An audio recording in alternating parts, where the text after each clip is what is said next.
ஆரம்பிச்சு ஒரு 4.5 நிமிஷம் பிக் பாஸ்ல கூட அதை பத்தி நான் பேசியிருந்தேன். எல்லா ஊர்லயும் திருவிழா, என்ன திருவிழா நடக்குது? தக்காளி பழத்தை விட்டு எறிகிறது, பலூன் பறக்க விடுறது.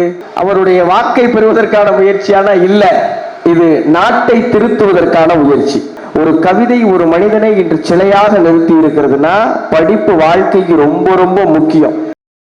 இந்த விழாவில் ஏன் பேசணும் அப்படின்னு நினைச்சேன்னா, ரொம்ப முக்கியமான ஒரு காரணம் இருக்கு. எனக்கு ரொம்ப பிடிச்ச பாரதிதாசனுடைய கவிதைகள்ல ஒண்ணு, படி சங்கத்தமிழ் நூலைப்படி, முறைப்படி நூலைப்படி, காலையிற்படி கடும்பகல் படி, மாலை இரவு பொருள்படும் படி, கற்பவை கற்கும்படி வள்ளுவன் சொன்னபடி, கற்கத்தான் வேண்டும் அப்படி, கல்லாதோர் வாழ்வது எப்படி, அறம்படி பொருளைப்படி, அப்படியே இன்பமும் படி, இறந்த தமிழ் நான்மறையும் பிறந்ததென்று சொல்லும்படி, புக புக படிப்படியாய் புலமை வரும் என் சொற்படி, சாதி எனும் தாழ்ந்தபடி நமக்கெல்லாம் தள்ளுபடி, சேதி எப்படி வந்தபடி தீமை வந்திடுமோ மறுபடி மறுபடி, பொய்யிலே காற்படி புரட்டிலே முற்காற்படி, வையகம் ஏமாற்றும்படி வயிற்றுள்ள நூட்களை ஒப்புவது எப்படி, தொடங்கையில் வருந்தும்படி இருப்பினும் ஊன்றிப்படி, அடங்கா இன்பம் ஆகும் என்ற சான்றோர் சொற்படி, படி சங்கத்தமிழ் நூலைப்படி, முறைப்படி நூலைப்படின்னு பாரதிதாசன் படிக்க சொல்லியிருக்கார்.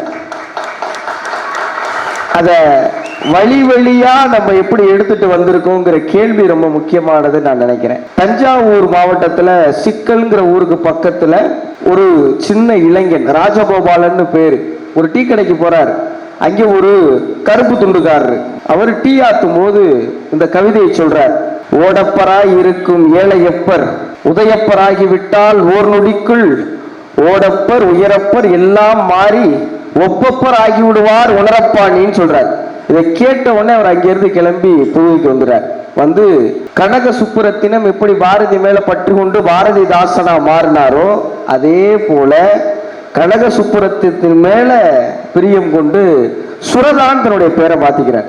அப்படிதான் நீங்க அசோக் நகர் போற வழியில இடது பக்கம் பார்த்தீங்கன்னா ஒரு சிலை இருக்கும். ஒரு கவிதை ஒரு மனிதனை இன்று சிலையாக நிறுத்தி இருக்கிறதுனா படிப்பு வாழ்க்கைக்கு ரொம்ப ரொம்ப முக்கியம். அப்படி எப்படி ராஜகோபாலன் சுரதாவை மாறினாரோ, அப்படி ரொம்ப சின்ன வயசுல பள்ளிக்கூடத்துல போயிருக்கிறப்போ ஒரு புறநானூற்று கவிதை நாங்கெல்லாம் படிச்சிருப்போம். காவிரி தந்த தமிழகத்து புதுமணலில் களமமைத்து சேர சோழ பாண்டி மன்னர் கோபுரத்து கலசத்தில் யார்குடிதான் பறப்பதென்று இன்று போல் போர் தொடுத்து கொண்டிருந்த காலம் போது ஆரம்பிச்சு ஒரு 4.5 நிமிஷம் பிக் பாஸ்ல கூட அதை பத்தி நான் பேசியிருந்தேன். அது இப்ப நேரம் இல்லை. அந்த கவிதையெல்லாம் கேட்டுதான் தமிழ் மேல ஒரு பெரிய பிரியம் வந்தது. இன்னைக்கு தமிழின் நிலை என்ன நிலையில இருக்கு அப்படிங்கிற கேள்விதான் ரொம்ப தீவிரமா இருக்கு, ரொம்ப தீவிரமான கேள்வி. இன்னைக்கு என்ன தமிழ் மொழியை கொண்டு போய் சேர்க்கறதுக்கு செஞ்சிருக்கீங்கிற கேள்வியை நம்ம முன்னாடி எடுத்து வைக்கிறாங்கல்ல. இந்த பட்ஜெட் பள்ளி கல்வித்துறைக்கு மட்டும் 46,767 கோடி ரூபாயை தமிழக அரசு ஒதுக்கி இருக்குன்னா, இந்த பிள்ளைகளுக்கு தமிழை கொண்டு போய் சேர்ப்பதில், கல்வியை கொண்டு போய் சேர்ப்பதில் இந்த அரசு எவ்வளவு தீவிரமா செயல்படுதுங்கிறத நம்ம ரொம்ப கவனிச்சு பார்க்க வேண்டியது. பள்ளி கல்வித்துறையையும் பாடநூல் கழகத்தையும் சேர்த்து 45 மொழிகள்ல திருக்குறளை மொழிபெயர்க்கிறதுக்காக தயாராகிட்டு இருக்கிறாங்க. தமிழை நம்ம மட்டும் படிச்சா கூடாது, தமிழ்ல என்ன இருக்குன்னு கேட்கிறாங்கல்ல, அவங்களும் படிக்கணுங்கிறதுக்காக 45 உலக மொழியில தமிழ் மொழி இருக்கப்படுது. இதை செஞ்சிருக்கிற தமிழக அரசுக்கு நம்ம நன்றி சொல்லணும். உலகம் முழுவதும் எங்கேயும் இல்லை. எல்லா ஊர்லயும் திருவிழா, என்ன திருவிழா நடக்குது? தக்காளி பழத்தை விட்டு எறிகிறது, பலூன் பறக்க விடுறது, இப்படி பல பல திருவிழாக்கள் உலகம்லாம் நடக்குது. தமிழ்நாட்டில் மட்டும்தான் புத்தக திருவிழா நடக்குது. அதை தமிழக அரசு நடத்துது. இந்த புத்தக திருவிழா இனி வருகிற ஆண்டுகள்ல பிற மாநிலங்களுடைய தலைநகர்களையும் பல உலக நாடுகளுடையும் தமிழ் புத்தகங்களை எடுத்துட்டு போய் திருவிழாவை நடத்தி, தமிழர்கள் திருவிழாக்கள் வைத்தால் கூட தமிழைத்தான் கொண்டாடுகிறார்கள் கொண்டு போய் சேர்க்கிற முயற்சி இருக்குல்ல, அதை பாராட்டுறதுக்கு தான் இந்த புகழரங்கம். நிறைய திட்டங்கள் எல்லாரும் சொல்லியிருப்பாங்க. நீங்க எல்லாரும் என்ன பண்ணுங்க, யூடியூப்ல போய் பார்க்க வேண்டியது நான் முதல்வன் ஒரு திட்டம் இருக்கு. நான் முதல்வன் டிஎன் ஸ்கில் அப்படின்னு அந்த இணைய வலைவழி பக்கத்துல போய் பாருங்க. கடந்த 15 நாம இப்ப நான் காணொலியில பார்த்தேன். அண்ணன் சிந்தனை செல்வன் அவர்கள் சட்டமன்ற உறுப்பினர் வந்து ஒரு தகவல் ஒன்று பரிமாறியிருக்கிறார். கடந்த 15 ஆண்டுகள்ல பட்டியலத்தை சேர்ந்த அந்த மாணவர்கள் வெளிநாட்டுக்கு போறதுக்காக ஒரு 4 கோடி ரூபாயை ஒதுக்கி இருக்கிறாங்க. அது சரியா கூட போய் சேர்ந்துச்சான்னு தெரியல. ஆனா இந்த ஆண்டு மட்டும் 171 பட்டியலத்தை சேர்ந்த மாணவர்கள் வெளிநாட்டுக்கு போய் படிச்சிருக்கிறாங்க. ஒவ்வொருத்தருக்கும் 36 லட்சம் ரூபாயை தமிழக அரசு நிதி உதவியா வழங்கியிருக்கு. அதுக்கு தொகை மட்டும் 30 கோடி. இந்த பட்ஜெட்ல இந்த மாணவர்களுக்காக 65 கோடி ரூபாய் ஒதுக்கியிருக்காங்களாம். 65 கோடி ரூபாய் ஒதுக்கி அதுக்கு அண்ணல் அம்பேத்கர் அயலக கல்வி உதவித்தொகை திட்டம்னு பேர் வச்சிருக்கிறாங்க. உலகம் முழுவதும் அதிகமான சிலை கொண்ட தலைவர் அம்பேத்கர், நம்ம எல்லாருக்கும் தெரியும். சிலைகள் வச்சா மட்டும் போதாது, அவர் பேர்ல ஒரு திட்டம் வச்சு அதுக்கு 65 கோடி ரூபாயை ஒதுக்கி 171 மாணவர்கள் அயல்நாடு அனுப்பி படிக்க வச்சு நாடு திரும்பினா அந்த மாணவர்கள் இந்த மக்களுக்காக உழைப்பார்களா, வேற எதுக்காக உழைப்பாருங்கிற கேள்வி இருக்குல்ல. இன்னைக்கும் ஒவ்வொரு மாவட்டத்திலையும் உயர் பதவியில் இருக்கிறவங்க நம்ம மக்கள் பேசுற மொழியை கேட்டு அதுக்கு பதில் அளிச்சிட மாட்டாங்கிற ஏக்கம் இருக்குல்ல.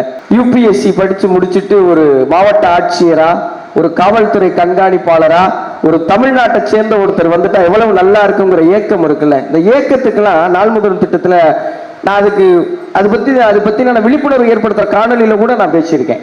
1000 மாணவர்கள் வருஷம் தேர்ந்தெடுக்கிறாங்க. நம்ம பார்ப்போம் எல்லா இடங்களையும் பசங்க போட்டித் தேர்வுல தயாராகிறாங்கல்ல. 1000 மாணவர்களை தேர்ந்தெடுக்கிறாங்க. தேர்ந்தெடுத்து அவங்களுக்கு ஒரு பரீட்சை வச்சு தேர்ந்தெடுக்கிறாங்க. மாசம் 7500 ரூபாய் அந்த மாணவர்களுக்கு போய் சேரும். 10 மாசத்துக்கு மாசம் 7500 ரூபாய். அவங்களுக்கு 3 டெஸ்ட் நடக்கும். ஃபர்ஸ்ட் முதல்நிலை தேர்வு நடக்கும். அந்த பிரிமினரி டெஸ்ட்ல பாஸ் ஆன மாணவர்களுக்கு 25000 ரூபாய் கொடுக்குறாங்க. அந்த பிரிமினரி பாஸ் ஆகி அடுத்து செகண்டரி எக்ஸாம் பாஸ் ஆயிட்டாங்க, மெயின்ஸ் பாஸ் ஆயிட்டாங்கன்னு வைங்களேன், அவங்களுக்கு 50000 ரூபாய் கொடுக்குறாங்க.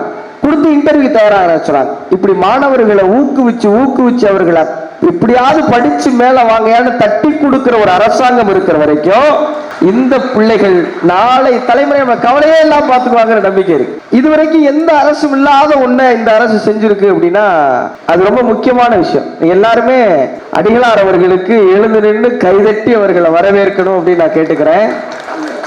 தமிழ் பேச்சு எங்கள் மூச்சு நிகழ்ச்சியில எங்களுக்கு சிறப்பு விருந்தினரா வந்து அங்கேயும் இங்கேயும் நான் பேசுவதை என்னை வாழ்த்துவதற்காக வந்திருக்கிற ஐயா அவர்களுக்கு இருகரம் கூப்பி வரவேற்பதில் மகிழ்ச்சி. 188 ஊராட்சிகள்ல இருக்கிற 500 பள்ளிகளை தேர்ந்தெடுத்து, அரசு பள்ளிகளை தேர்ந்தெடுத்து 500 அரசு பள்ளிகளை தேர்ந்தெடுத்து இந்த 9ஆம் இருந்து 12ஆவது வரைக்கும் படிக்கிறாங்கல்ல பசங்க, அவங்கள நேரா கல்லூரிகளுக்கே கூட்டி போய் ஒரு கல்லூரினா எப்படி இருக்கும், அது எப்படி இயங்கும், அங்க யாரெல்லாம் இருப்பாங்கன்னு சுட்டி காமிச்சு நிறைய சிறந்த வல்லுநர்களை, அறிவு சார்ந்த மக்களை கூட்டி வந்து அவங்களுக்கு பேச வச்சு இந்த படிப்பை 10ஆவதோட 12ஆவதோட நிறுத்திட்டு அதுக்கப்புறம் உயர்கல்விக்கு போகாத மாணவர்களை தேடி கண்டுபிடிச்சு படிக்க வைக்கிற ஒரே அரசாங்கமா இந்த அரசாங்கம் இருக்கிறது கூடுதல் மகிழ்ச்சி. எல்லா திட்டமும் இருக்கு, வேணும்னா படிச்சுக்கங்கன்னு சொல்லல. அந்த திட்டத்தை அவங்கள்ட்ட கொண்டு போய் சேர்த்து விழிப்புணர்வை ஏற்படுத்தி யாரு பள்ளிக்கூடத்தை பாதியோட விடுறாங்களோ அவங்களை தேடி பிடிக்கிறதுக்காகவே ஆசிரியர்கள் ஒரு குழு அமைச்சு வீடு தேடி போய் அந்த பசங்களை தேடி பிடிச்சு படிக்க வைக்கிறாங்கல்ல. கல்விதான் ஒருத்தனை வாழ்க்கையில உயர்த்தும்னு இங்க இருக்கிற ஒவ்வொரு பிள்ளைகளையும் இளைஞர்களையும் உயர்த்துவதற்காக இந்த அரசு போராடுதுங்கிறத மட்டும் நம்ம பிள்ளைகளுக்கு சொல்லி பிள்ளைகளை படிக்க மட்டும் வச்சிருங்க, மற்ற எல்லாத்தையும் அவங்க பார்த்துக்குவாங்க அப்படிங்கிற நம்பிக்கை இந்த அரசு கொடுத்துருக்கு.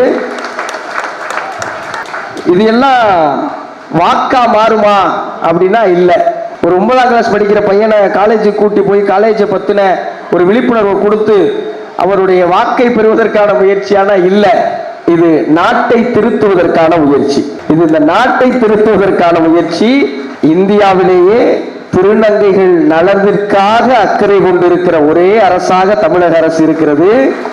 இதுதான் எல்லாருக்கும் எல்லாமும் அப்படிங்கிற ஒரு மிகப்பெரிய ஒரு கோட்டை எடுத்துக்கிட்டு, ஒரு வார்த்தை எடுத்துக்கிட்டு யாரும் எங்க கிட்ட இருந்து தப்பிச்சிட முடியாது, எல்லாரும் முன்னேறியே ஆக வேண்டும் அப்படின்னு உங்களை உந்தி முன்னேற்றத்தின் பாதையில் தள்ளுகிற, எல்லோருக்கும் பெய்கிற மழையாக இருக்கிற முதல்வருக்கு எனது அன்பு நிறைந்த நன்றி.